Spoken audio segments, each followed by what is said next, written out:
So this is our first live streaming with a guest of honor, that being Jeff Saltzman. Hey, Jeff, say hello. Hello. There you go. That's cool. So Zoom is automatically switching. I'd like everybody to introduce themselves really quickly. Let's do this. I'd like everybody to say your name, and then let us know if you're interested in music technology as a career or more just as artistic hobby. And we can go up in the upper left-hand corner. Lena is at the top. Hi, I'm Lena. I am interested in music technology as a hobby that I hope to turn into a side hustle. Great so answer. Sort of both. Yeah, cool. And then Lauren, welcome to the neighborhood. Hi, everybody. I'm Lauren, and I'm currently a high school music educator, but also a board-certified music therapist, and found that technology skills is really making me delightful and irreplaceable in my workplace, but also just a great hobby and a great set of skills to be learning. Right on. We'll skip Jeff Saltzman for a moment. You can think about what you're going to say. And then next, oh, I can't see your name there. What? That must be. Oh, me? Marco. Oh, there you go. Now I can see. It's interesting that you're. Anyway, go ahead and introduce yourself, Marco. My name is Marco, and I'm pretty much the same as Lena. I do music technology as a hobby, but I would not be opposed to making money from it either. Right on. So Jeff is going to give everyone a personal consultation to help guide you on your career in a minute. Okay. Okay, next, Amon. Hi, my name is Anamod. Right now, I'm interested in music technology as more of a hobby. I just graduated high school, so I'm still kind of trying to figure out what I want to do with my life. But yeah, as of right now, it's just a hobby. So yeah. Okay, Kevin. Hello, everyone. I'm Kevin, and then I'm taking the music technology class in hope of getting a job as a career. And yeah. Cool. It looks like your garage is already set up for professional type content creation, right? That's a garage, right? Yeah. Yeah, because I see the door. Yeah. Okay. Cool. Yeah. All right. Then right on. Welcome to class. So last but not least, Francesca. Hi. Sorry, I'm having camera issues. I don't know what's happening. That's okay. So I'm taking this class because I'm interested in pursuing it as a hobby, but also Lena and Marco, maybe possibly turning it into a career later. Right on. Okay.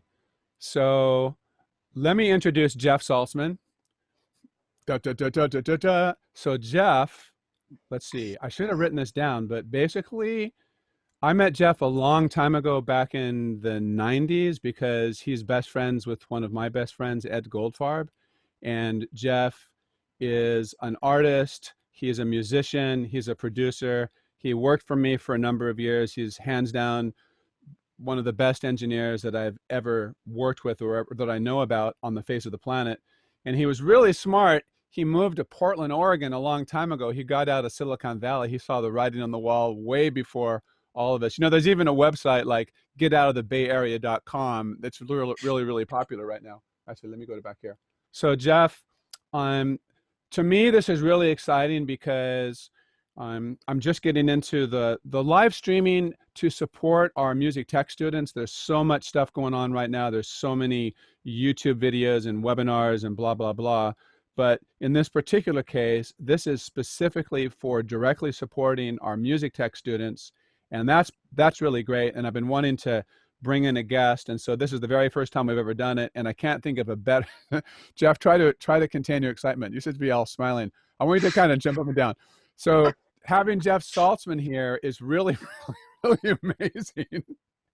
And so Jeff, we're ready for your elevator speech. Please tell us, it all started when you were 3 years old. It wasn't that early.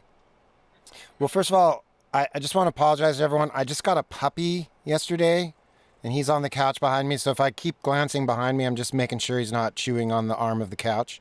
Can you Um, point your I'm- camera at the? Can you point your camera at the puppy? yeah, this Show is that's Sherlock Bones, Ah, and that's he's a big responsibility. I know. Yeah, Congratulations. it's been He's a studio fixture now. uh, well, it's been a crazy couple days. Yeah, I've never raised a puppy, so He's yeah. in the control Anyway, room. All so right. it's not like I'm having attention span problems. If I glance behind me, it's because I'm just making sure that he's not like eating a hole in my couch. But you want me to talk about how I started in audio, Bruce? Is that what you want me to say, or? Or you can just introduce yourself, maybe what your focus is right now. What do you do? I'm Jeff Saltzman, as has been established, and I live in Portland, Oregon, and I help people make records, and I do a lot of mixing. I help people produce records. I do audio engineering. I work on some TV stuff. Yeah, I do all kinds of stuff. So then, Jeff, can you please tell us what your signal path is? We know your head is making noise, so your head is a given, your vocal cords, and then tell us the signal path from that very sexy windscreen popper stopper into that big, amazing German microphone. Tell us the whole signal path from, like, you know, sound source to your analog to digital converter.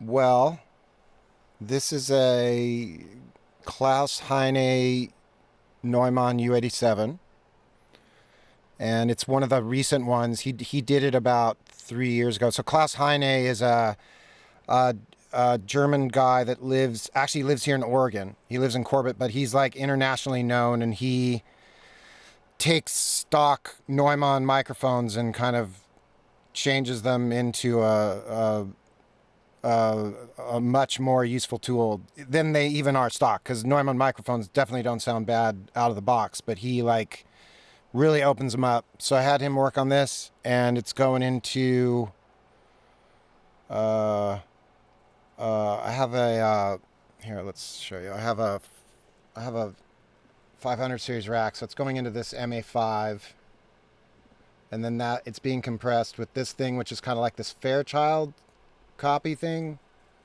and then that's going into my Symphony, my Apogee Symphony, and going to Pro Tools. What about the pantyhose in front of the mic?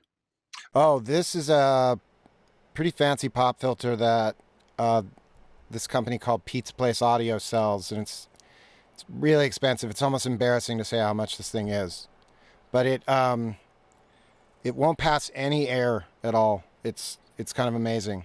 I bought it mostly because I wanted to use some of my ribbon mics close up on kick drum, and the only real safe way to do that is to have something like this. And so because the ribbon mics can blow up because of the sound pressure level from the kick drum, so this thing protects them from that. So but now I use it for vocals, and yeah, it's pretty great. I've had a Pete's Place popper stopper windscreen filter on my purchase requests with Foothill College for a number of years, and I've always been denied, even by my colleagues, like, what are you talking about, Tambling $300 for a popper stopper? And my rationale is, we have a $10,000 Telefunken 251. It deserves the best popper stopper. Now, Jeff, as far as I know, you have to order this directly from Pete's Place. There's no real distributors. And aren't they in England, or are they in the United States? They had, and maybe still have, a distributor in the United States, and I think I just ordered it from that. You've had it for a while? Yeah, I've had it forever. Okay. Oh, really? Okay. So the audio that we're hearing right now, everybody, is Jeff just talking into his cell phone. But I asked Jeff to record himself locally so that we might play around with inserting a high quality version of his voice, because the Zoom audio is inherently really bad. So that's great. We got it going on. So everybody, I'd like you to start thinking about questions that you want to ask Jeff. And if you ever do want to ask questions, I think there's a way of like raising your hand or something. Let me see. anytime you want to ask a question, you can just blurt it out, or you can just start raising your hand or something like that. Jeff, I wanted to ask you just really quickly, how's it been going up in Portland, Oregon with all of the riots and stuff? I don't want to get totally deep down the rabbit hole, but I've been kind of concerned about you, and I know that you're like, I don't know how close you are. I think you're pretty close to downtown, right? 2 miles, yeah. How has that been in your life? Just briefly. Well, it's funny because I've been obsessed. There's a guy on Facebook named Eric Greatwood that does a live feed every night. And he has some sort of apparatus that he wears, so his camera is 10 or 15 feet above his head. And his live feeds have been like, it's been like my TV every night. I've been like, I just watch it for hours. And you're right there. And this kid is fearless. He like when the federal agents come out, which they inevitably do, he's like, he just stands right there, and it's all like, you know, he wears a gas mask. He's ready for the tear gas. And I took a walk downtown a couple of days ago because I'd been watching this feed for so long. I just wanted to see what was actually, what the vibe was downtown. I haven't been downtown in like 4 months before then. So I walked, and yeah, the courthouse is just, you know, it looks like a set piece from Mad Max or something. It's all graffitied up, and that's where the federal agents are. They have barracks in there. That's where they're staying. Wow. And there's a riot fence around the courthouse that's like 8 feet high. One really silly, stupid fact about that riot fence is that the feds built the riot fence, and it's blocking the bike lane in the street. So the city of Portland is citing the federal government $500 every 15 minutes because they're blocking the bike lane. So that's bureaucratic snake eating its tail, I guess. Have you paid much attention to the mass media coverage? Well, that's the interesting thing, is watching this guy's feed all night, and then the next morning looking at the reporting on both like Fox News and CNN. It's just so skewed. It's neither news outlet, or neither right or left news outlets are really reporting it accurately. It's like kind of funny. You actually see what happens, and then you read the reporting the next day, and it's so slanted toward whatever, you know, their like worldview is. But, you know, we all kind of knew that. So yeah, I recommend it. The guy's name is Eric Greatwood. And yeah, if you want to see what's going on, he takes you right there. Yeah. So, but it hasn't really affected my life in any way. I mean, you know, I'm close to it, but I'm just sitting in my nice safe house, like watching it on my phone, you know. So, but yeah, it's interesting. And there's a whole camp across the street from the courthouse now that's there's about 400 or 500 people just kind of living in the park, and they're just kind of waiting for stuff to happen every night. And there's like food and people playing drums. It's kind of like a Burning Man type thing that's going on in downtown Portland. Wow, Yeah. thank you for that insight. Sure. Let me ask you this. How has the lockdown, how has the pandemic affected your business? What's that been like? We haven't talked for quite a while. We really haven't talked since before the pandemic. Right. It has, I'm actually busier than I've ever been. So, you know, I was reading that the CEO of Sweetwater, everyone knows what Sweetwater is, right? That's like the Amazon.com of music. You can order all kinds of stuff on Sweetwater. He said that when the lockdown happened and people got their stimulus checks, their sales of recording gear went up like 200%. So everyone's at home making a record now. And a lot of the things I mix are people's, like, you know, projects they've recorded in maybe not the most ideal situations, and they bring them to me to, you know, make them sound good. So yeah, it's just kind of helped me. But I know I don't really own a studio that relies on outside clientele. A lot of my friends who own studios, it's not the same story because it's really hard to do social distance recording. I mean, people can wear masks. I think some studios have kind of started up, but it's been really slow for the commercial studios in town. Let's give a shout out to Larry Crane. And what's the name of his studio again? Jackpot. Yeah, Jackpot Studios. So that is a facility. So he's talking about the different procedures that they do with wiping things down and wearing masks and trying to do sessions, social distancing, keeping people out of the control room and making them wait in the parking lot to come in for overdubs and stuff like that. Have you used any other additional technology in your work? Has your workflow changed? Collaborating with your clients and your projects, have you been using audio movers or anything like that? Or has it pretty much been the same as, like, what's your workflow? Collaborating over Dropbox and sending reference mixes. Has that changed? No, but I have gotten into that audio mover software, the Listen To. I love it. Okay, tell us about that. Well, for those who don't know what it is, it comes up as a plugin, and you put it as the last thing in your chain, your master fader or whatever's feeding your final audio, and the plugin is free, but you have to subscribe, so you have to pay either by the week or the month or by the year. And obviously there's a price break depending on how much time you buy in advance. And you send a link to your client or anybody you want to collaborate with, and they can hear what you're hearing in your control room, and they don't have to have any special software. They're just opening up a web page on their end. So it's great. So even your more technically challenged clients or people that don't want to deal with downloading stuff, it just comes up as a web page. They can also see your timeline. They can't see your screen, obviously, but they can see where you are in the Pro Tools or Logic timeline.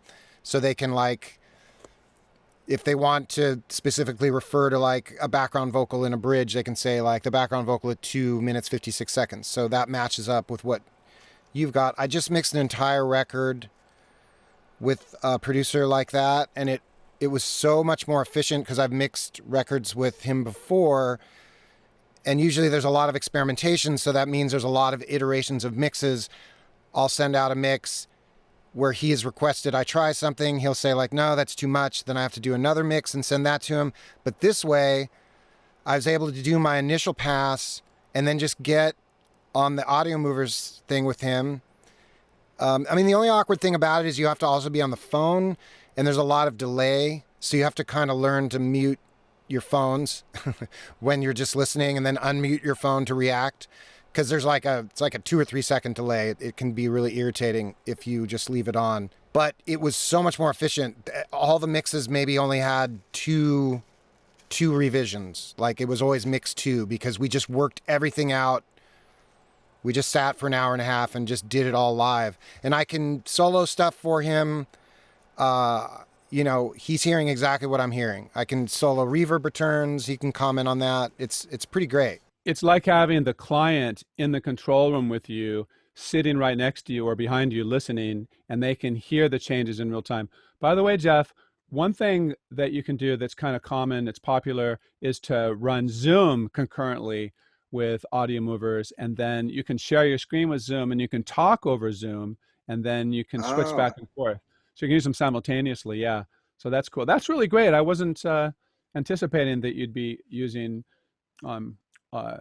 audio movers, but then that's also could be a great thing for our classes, right? So students could send you a mix and you could evaluate it and provide real-time feedback.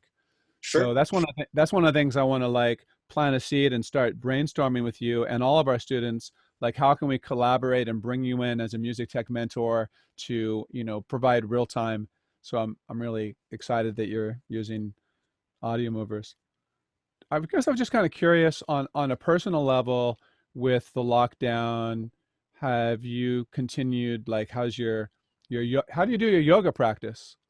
You can't go to class, right? Are you doing Zoom meetings? Or are you like out of shape? my yoga studio has all Zoom classes. Okay. So I you're do a staying lot up on of, it. yeah. At first I kind of hated it, but the great thing about doing Zoom yoga is you can play like any music you want, you know, because, you know, you're like muted. So, you know, I can play like the other day I did yoga to the Sex Pistols, you know, and that would never be appropriate in a normal yoga class, especially in Portland, Oregon. So that's been fun that I can just crank, you know, whatever I want. But I miss my fellow students and my teacher, you know, seeing them in person. So That's a really great segue when we talk about Lauren's involvement with music therapy and you playing Sex Pistols. And then also Raphael Kaufman just chimed in. He just showed up. He's a high school student. He's overqualified. So he's probably wondering what the heck is going on here. So, hey, Raphael, it's nice to see your name. Can you please say hello? Do you have a webcam? Yeah, of course. Yeah, look at that. So say hello. Oh, kicking it on the couch here. Hey guys. Hey. Hello. Oh, so Oh. yeah, that's what's We are at home. Bug. So right on. So Raphael, I'm just say hello, and we all introduced ourselves, answering the question: are you interested in doing this as a career or as a hobby? And so we already know that you're a career guy, but just give a shout out to everybody.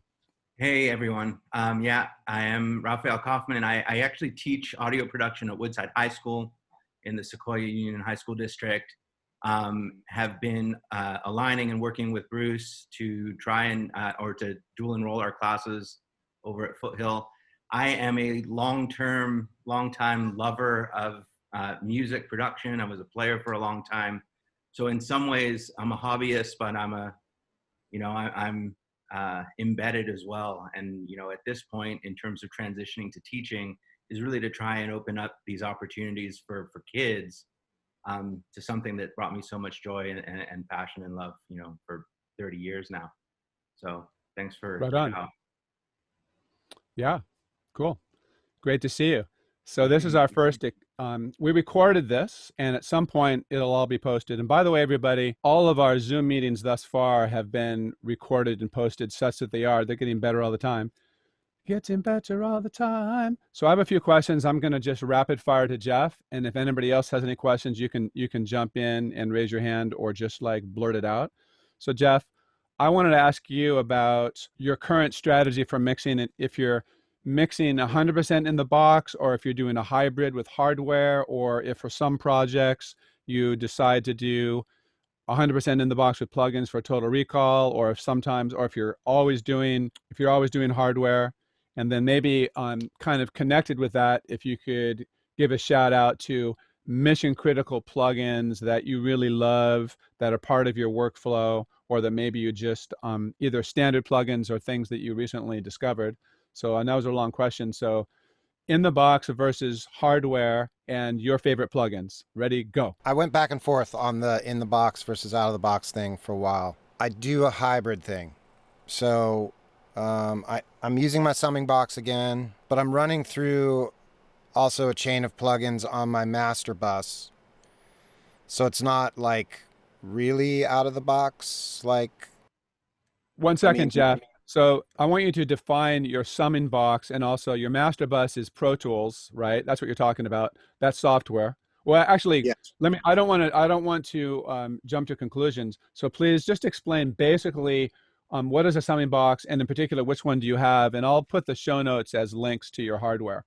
So please explain that specifically. What summing box do you use these days? Well, a summing box is it's basically a mixing board that doesn't have any faders. It's a rack mountable passive mixer. Well, mine I don't think is passive. Mine's an SPL. I was using another one for a while, but I went back to the SPL. It was a little more hi-fi. It's built like a tank. What was that? How many channels? It has 16. Okay. But it has inserts. It's got some bells and whistles. It's got like a stereo widener that's actually usable. Can you point? Small amount. Can you please? I'm sorry. Can you please point? Sorry for interrupting you. Zoom. We step on top of each other. Can you please take your iPhone and point it at your It's private kind parts. of No, dark. I'm gonna, It's kind of dark down there, but let me see. It's this device here. look at that. Can you see that? Yeah, so that is your hardware summing mixer. Yeah. So you have on your Apogee digital to analog converter, you have 16 analog outputs. Actually, I have 24, but I use 16. Wow, okay. Wow, you have a big, so you have 24 in and 24 out? Yeah. Wow, so you're ready to do major. I don't. It's more than I need. I hardly ever use it all. So you route the analog out of your Apogee converter into that mixer, and then that's cool, and that's used to sum everything down into stereo. And then how do plugins play into the game? And also your external hardware, I would imagine. I've even kind of gotten away from that. Sometimes I'll use an external thing, like I have this Allen Smart. Oh, the cable won't go far enough. You have an Allen Smart stereo compressor, right? I don't know if you can see that. Yeah. Sometimes I use that, but sometimes I just go out of the summing box into a plug-in chain as the. It all depends on what I'm doing, you know, because I work on all kinds of different stuff. I work on stuff that's like, kind of big like radio super pop stuff, and I would probably treat that differently than I would like if I'm doing like an indie folk record or something. I think one of the pros and cons of mixing in the box versus external hardware is the ability to quickly recall mixes, right? So the minute you add any Allen Smart compressor or any type of outboard hardware gear, you're into an X factor of documenting the settings on those. And when you're working with so many projects and you're switching back and forth, then you need to be able to switch gears and jump from mix to mix a lot, I think, right? Does that influence sometimes your decision, or are you always just going for strictly the highest sonic quality? Sometimes that influences my decision if it's something that I know I'm going to be having to open up a lot. Sometimes if I'm working on a project that I'm working out of the box and I'm going through an analog chain and then I have to mix something else during that, I will choose. Sometimes I'll do that in the box so that I can switch back and forth between them without interrupting. But my first choice would be using the summing box. I keep the summing box set exactly the same. I never touch it. So I mix into it. So if I need more level, I'll do that in Pro Tools rather than cranking up the summing box. So that's for recall reasons, and also because the switches on this SPL are not healthy right now, and sometimes when I switch them, it can do weird things to the stereo spectrum for a second, or sometimes it cuts off a little bit of the left or right side. So I have it just set to where I don't ever have to touch that. So for the past year and a half, that's always set the same. Tell us, Jeff, how does it sound, baby? What's the difference in the sound quality to your ears between mixing completely in the box with plugins versus using your hybrid hardware summing mixer? Like, how does it feel to you? How does it sound to you? Why do you do it? Mixing in the box can sound really good. I just find that the thing I do like about using the summing box, I don't have to worry about headroom as much, because I don't know if your students know, but you know, when you're mixing. Explain headroom. Explain the idea that you can clip and that you always got to be watching the signal path gain staging and the headroom influence. Yeah. If you're mixing entirely in the box, which I imagine a lot of folks are, you really have to watch your gain structure. You have to watch how hard you hit the plugins. You have to watch how hard all those tracks that you are mixing are hitting your main bus. Because, yeah, I mean, digital doesn't sound very good when it's like being stressed out, that's a big difference between digital and analog. If you work in an analog studio, or if you have the opportunity to, and you use a tape machine and an all analog console and you hit everything hard, it actually sounds kind of good, because it's kind of like harmonically pooping out in kind of a good way, but that is not the same situation. And with digital, you have to be very careful of your levels, and because you really like start to like I can tell, like, I just mastered something for someone where I can tell that that what they're recording, everything was recorded way too hot and they were hitting their plugins too hard. It's a sound I can hear. Everything sounds very small, and it kind of has this like brittle edge to it, which is not very pleasing to at least my ears. So Jeff, in contrast, explain how the analog signal path sounds different and responds different to your ears. Well, with my summing box, I don't have to worry as much about what's going on with the headroom. If a channel is coming out pretty hot into my summing box, I don't really have to attenuate that track. I don't have to turn it down. If I was working in the box and that same channel was doing that, I'd be working really hard to get the level of that down.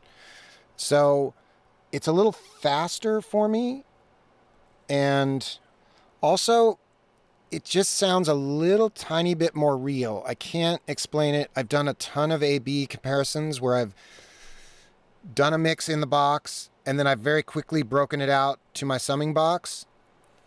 And it just sounds like it's just this small percentage where it just sounds a little more real in the speakers. Like, it's hard to explain. Okay, Jeff, let's flip it back to the plugin world and talk about the plugins that emulate analog gear that have saturation, tape saturation, harmonic distortion, and how that can help kind of bridge the gap between analog, for example, universal audio plugins and stuff like that.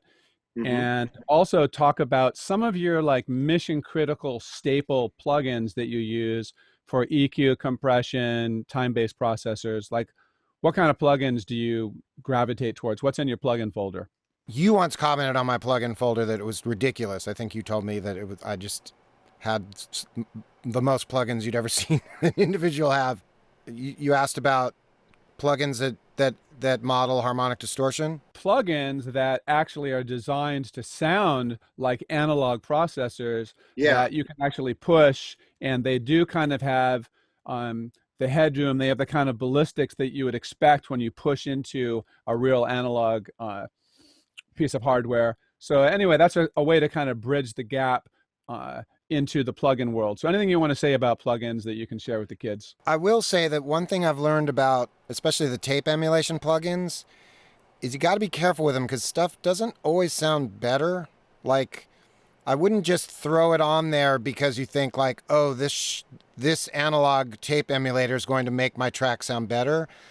Carefully bypass it back and forth and make sure that it's doing what you want it to do, that it's benefiting that track in your mix. Because, analog tape obviously has a sound, but it's not always a sound that you need. So I don't use analog tape plugins nearly as much as I used to, actually. So, I mean, I do have a Crane Song head that's what I end up mixing through. That's what the output of my SPL mix stream is going into the Crane Song head. And that has a tape modeling knob that I use a lot of. I see. That's your hardware, and you print it back into Pro Tools. But that's like, that's over the whole mix. I don't know. I've gotten away. I used to use a lot more tape saturation plugins, but now that I'm being a lot more critical of like, what is this actually doing to the signal? I'm not saying you shouldn't buy them because sometimes they can be really useful to soften up the high end on things. But I'd say like 85% of the time I'll bypass it and I'll be like, it was actually better the other way, in the context. Now, I use a lot of other kinds of harmonic distortion things.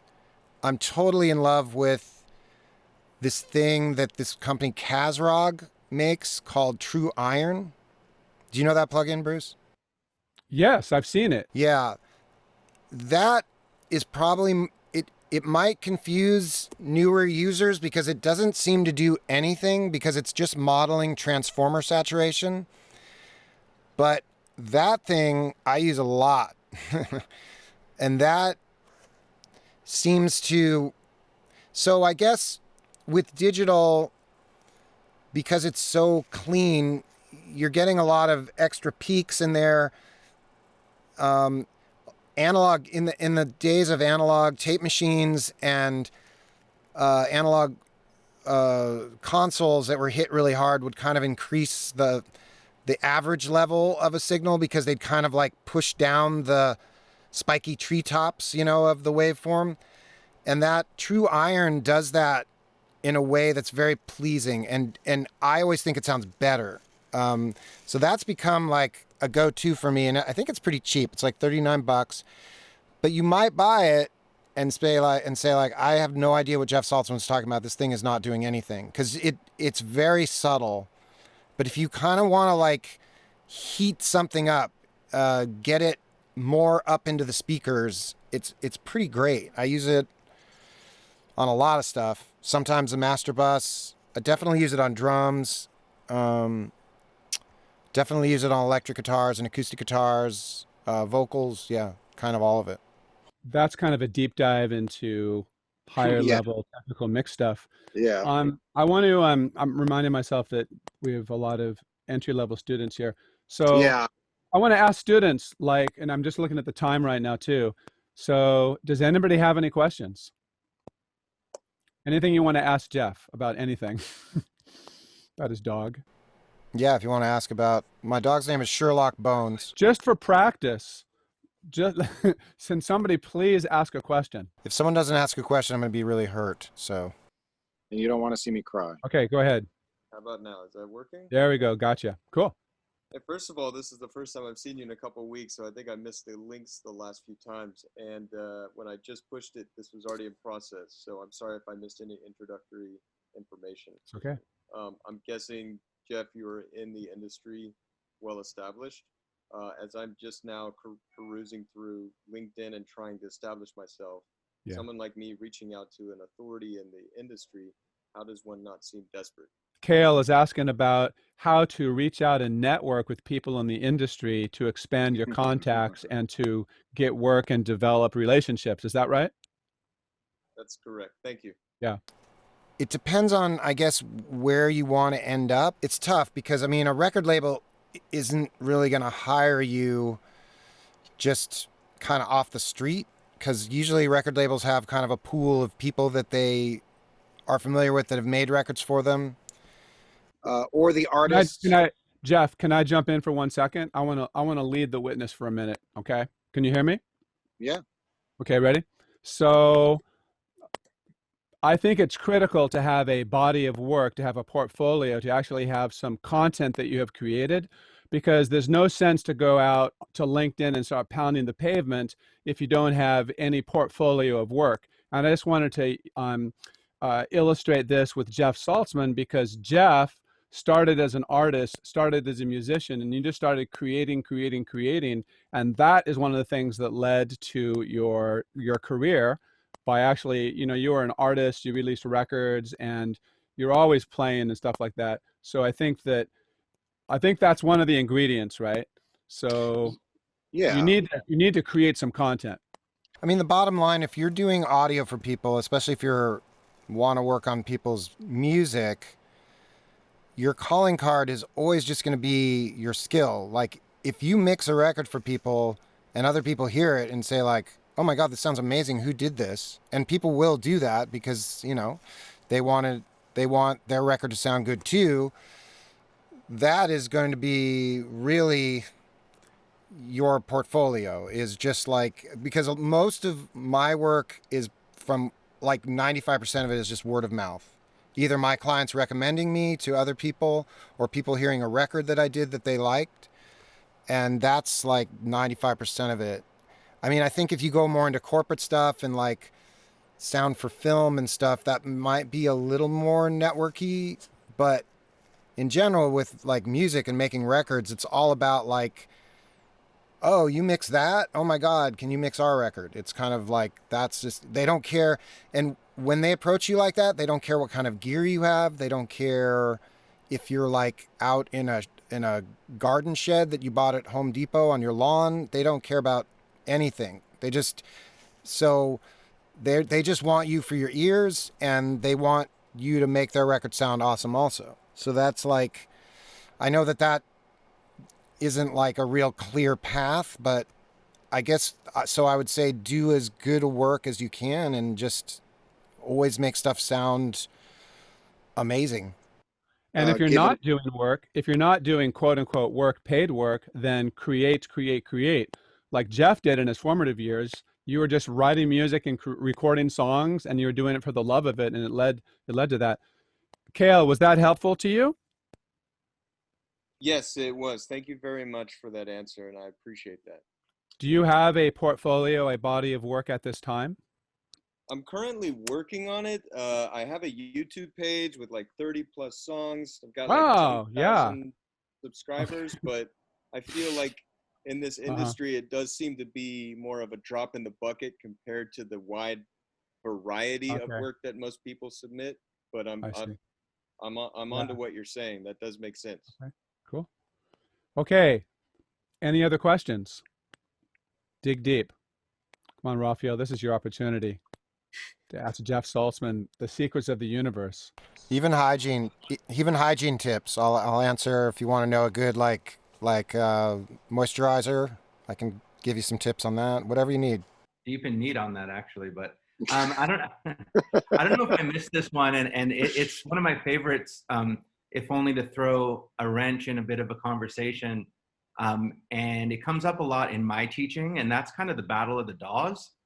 And I know that Bruce runs this class really well in terms of kind of being, and I'm going to use his words, DAW agnostic.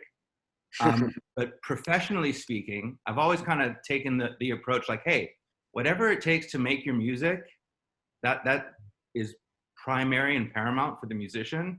But at some point, you know, a professional project is going to work its way through a particular DAW. Pro Tools might be it these days, and who knows what it'll be in the future. And just your thoughts on platforms, and yes, learning something, and is it more valuable to know, hey, I make my music in Ableton, but I am solid in Pro Tools as well, type of thing? That's a great question, Raphael. And I had a similar question on my yellow pad here. And so, Jeff, kind of connected with that is, what's been your experience collaborating with your clients and other artists? Like, how do you deal with cross-platform collaboration? Because I'm sure that your clients are all over the map with Logic and Digital Performer and, you know, Ableton Live and stuff like that. So that's great. That's a great question. I'm a pretty staunch Pro Tools user, and for one reason, and I will recommend this to your students too, is that you should just know your tool. Like, because as far as, if I have a client that works on Logic, they have to send me files, which is fine. And then I just set it up in my own world here. But I mean, maybe it would like open up my client pool if I knew Ableton and I knew Logic also. But I just know Pro Tools and I don't have to think about it. So I can just work, and it's a transparent part of what I'm doing. And if you're moving around from a lot of different DAWs and you're having to scratch your chin a lot and look in the manual, I mean, that's not great. So what you're saying is that choose your DAW, go deep on it, and really learn it so you can freely create. Yeah, right? I And at the end of the day, it doesn't really matter. I don't recommend that you know 5 different DAWs, because if you do, unless you're like really good at remembering all the quick key commands and everything, which some guys are, or some people are, I mean, it's like, I just think you should just know whatever tool you're using. It'll be more impressive to your clients if you're not sitting there going like, wait, how do I undo, you know, and you know, or I remember how to undo on Pro Tools, but I can't remember on Logic. You know, you never want your clients to see that. And so I would just say, with all of your gear, just pick something and just really stick to it. Don't worry about the next cool thing that's coming out. Even with plugins, like, have 10 plugins that you know really well that are just good meat and potatoes plugins, and just use those, and don't worry about what I recommended or what people are telling you are cool. I mean, unless you want to add to your palette, you know, but just knowing your stuff and being able to work fast. Because if you can work fast, you're gonna work cheaper for your clients, and that's another thing that will impress people later. Is if they made a whole record with you and it cost like $2,000, you know, they'll be like, "Wow, we're gonna go back to this guy, or girl, or whoever." I mean, they'll be like very impressed with that. So knowing your gear, being able to work quickly is, I think, more important than, because I mean, all these DAWs, they're just file readers. What you're looking at with all of them is like their different bells and whistles. I mean, like Logic is obviously really good with the MIDI environment and the instruments you get, but Pro Tools is, people seem to prefer that for editing and just straight ahead recording. So they all kind of offer their own thing. I mean, I don't think there should be an audio difference, especially if you're running through, you know, an interface. It should be the same. It's just reading files, but you know, who knows? Even GarageBand sounds amazing these days. And I think the DAW wars are over. And there may be a thing, I don't know if that completely answers Raphael's question. I mean, certainly Pro Tools remains an industry standard. Who knows what's going to be in the future? I mean, they've been saying for 10 or 20 years that it's going to, you know, Pro Tools is doomed. But as it is right now, most records that we're listening to and most of the Grammy Awards and most of the feature films, at the end of the day, Pro Tools is an integral part. And so it could be argued that any student that wants to work in the industry, it would behoove you to at least have a handle on Pro Tools, but it's not really required. So Raphael, did we go too sideways on that, or do you have any other like? I think you brought it back, because I guess the question I was asking was in terms of industry acceptance, or as you said, like most things eventually touch Pro Tools, you know, in that professional level tier, if there is such a thing anymore.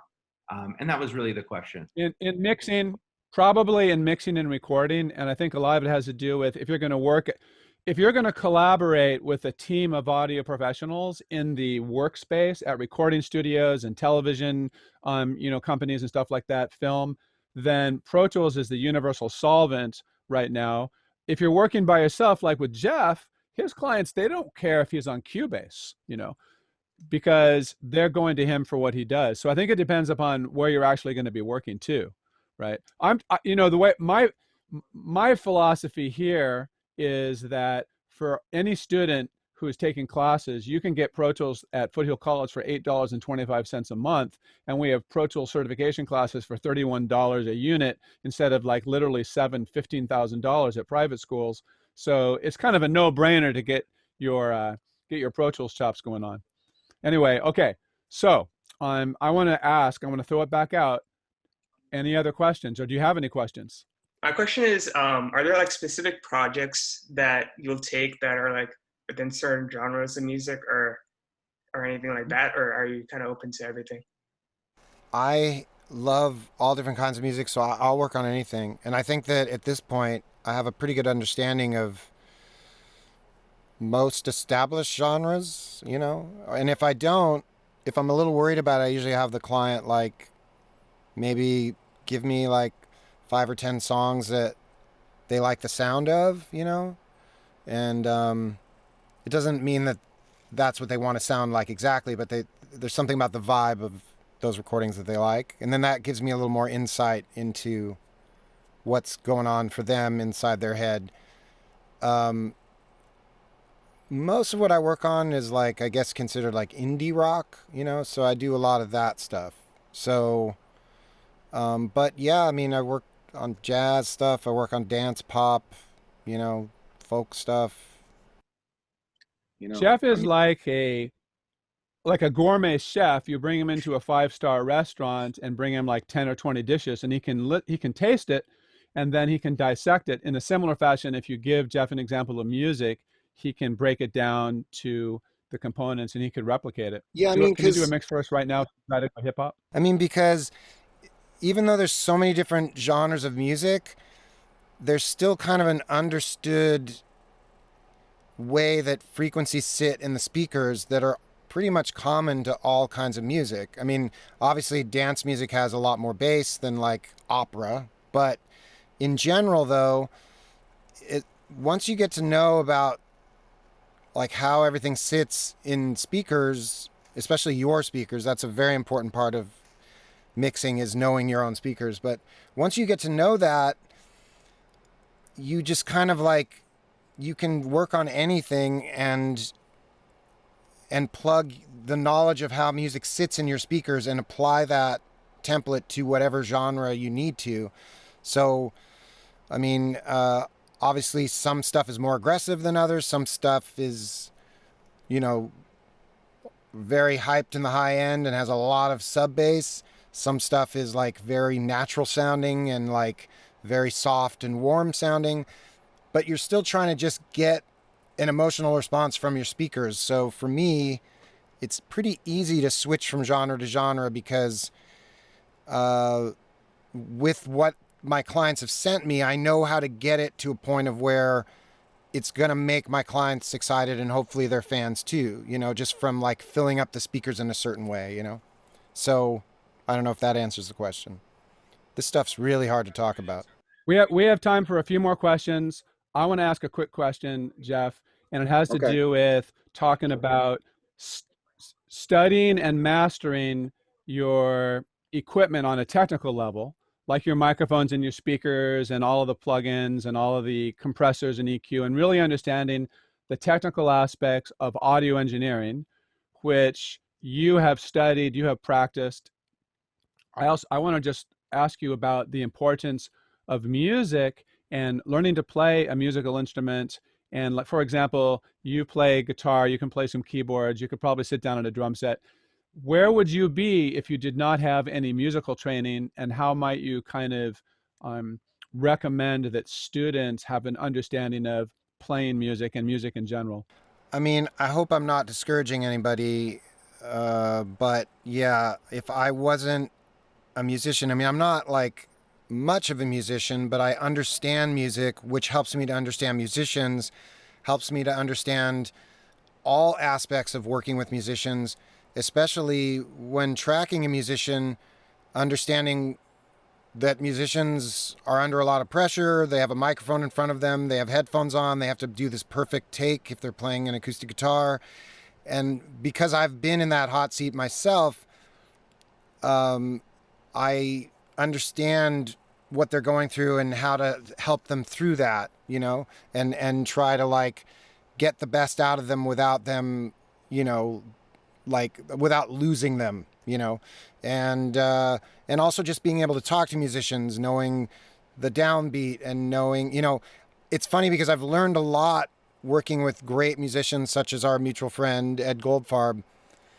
I've learned all kinds of musical jargon. It's almost like without really, I mean, I never went to school and learned like music theory or anything, but I've learned so much through osmosis, through like working with great musicians, that now I can kind of talk their language just from, you know, being around it for the last 25 years or 30 years or whatever, you know? So, but it's pretty important, you know, and I'm not saying you have to be able to play guitar, or you have to be able to play piano, but at least understanding, you know, how it all works, because that's what you're dealing with. I mean, it's not just, you're not just archiving people's performances. There's more to it than that. You know, there's, like I was touched on, the psychological aspects, knowing what it's like to be a musician out there singing on a microphone, and all that stuff makes you a better engineer when you just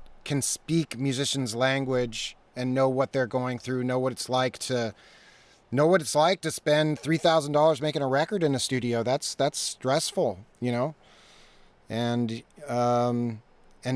helping them feel good about that, and making sure that they walk away with the best performance they can possibly produce under all that stress. That's a very important part of knowing about music, I think, is being able to be in the musician's shoes. Jeff, do you have any questions? What's everyone working on right now? Are you guys like working on projects, or are you just learning before you work on projects, or do you guys make music? That's an interesting general question, because Jeff, check it out. We are on a summer term, so it's 6 weeks instead of the usual 12 weeks, and 12 weeks is shorter than your average semester anyway. So we have kind of a quick pace, and there's no way I can really teach all the 12-week stuff in 6 weeks. So I had to kind of like water down some of our assignments. But even then, it's a lot of work. It's a lot of intense workload for students just to keep up with their assignments. So one of the questions is, what are students working on right now? Are you just inundated with your assignments, or do you have time to be creative? Do you have total time because we're on lockdown and you have like 14 hours a day? Or are you still swimming with, you know, the trade-off? Yeah, what are you working on these days? Yeah, go ahead.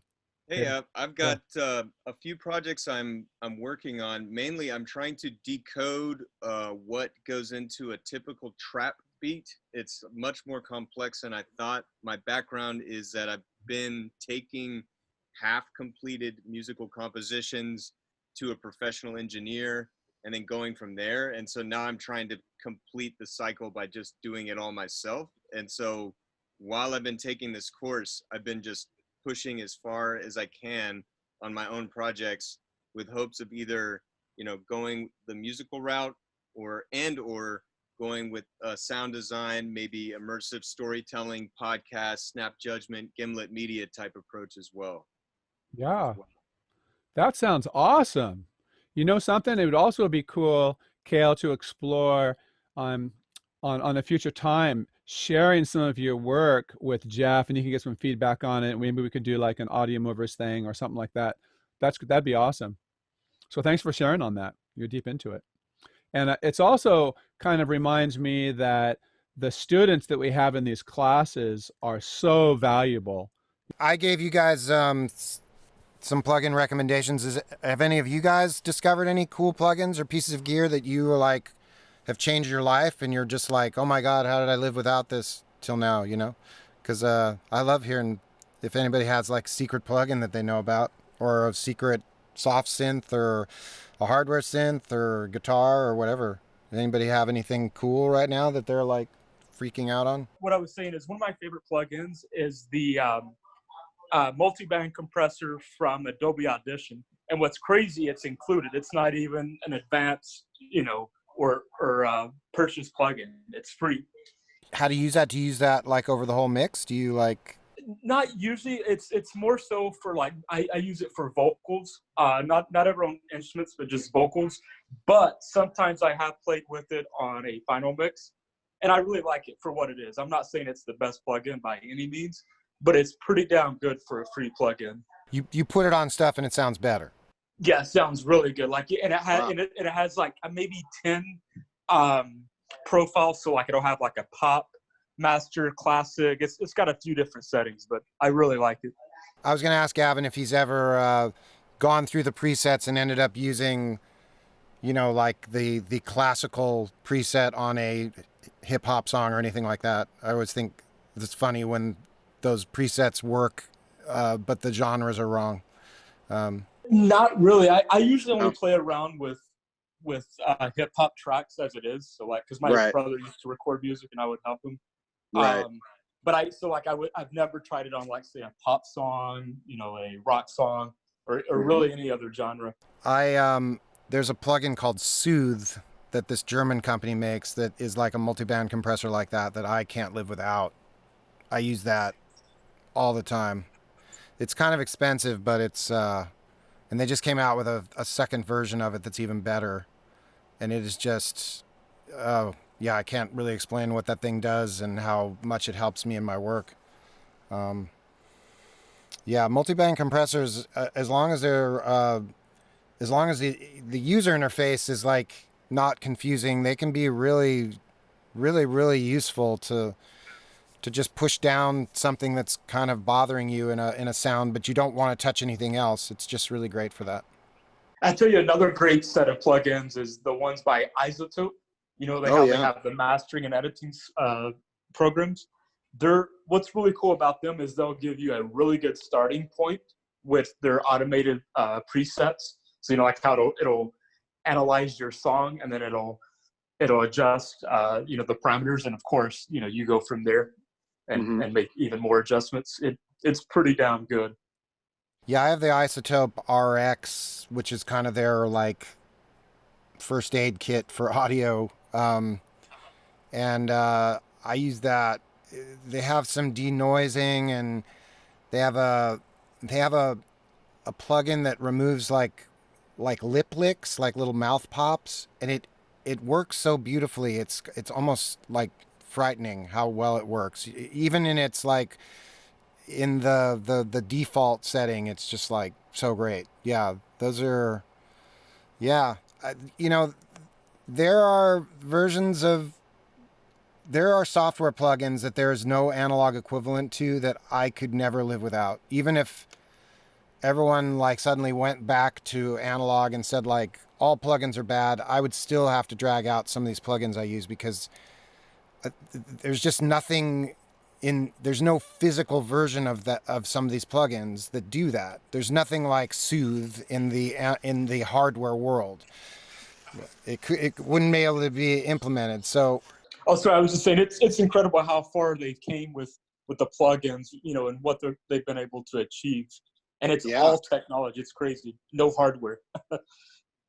Yeah, and I mean, okay, hey everybody, I'm gonna jump in. It's 3:14 right now. I'm gonna jump in and wrap this up and say, first of all, thank you, Jeff Saltzman. This has been awesome, and I will compile some notes with some of the different links and things that we talked about. And I just want to say that we look forward to continue doing more of this stuff. Thanks for everybody for hanging tough. And if you have any future questions, you know, you can have them ready. We can talk to Jeff more next time. And then also, Kale's asking how he might contact you. And maybe, Jeff, you wouldn't mind if we all show up to your house next week. We're going to take a full charter jet. No, please come over. I've got seltzer water. I've got chips. Come on down. It's a great sense of humor. All right. So everybody, let's just say thank you to Jeff Saltzman. Thank you, Jeff. Yay. And to be continued, we will talk to you again. Talk to you next time. Thanks. Okay. Okay. Signing off. Thank you.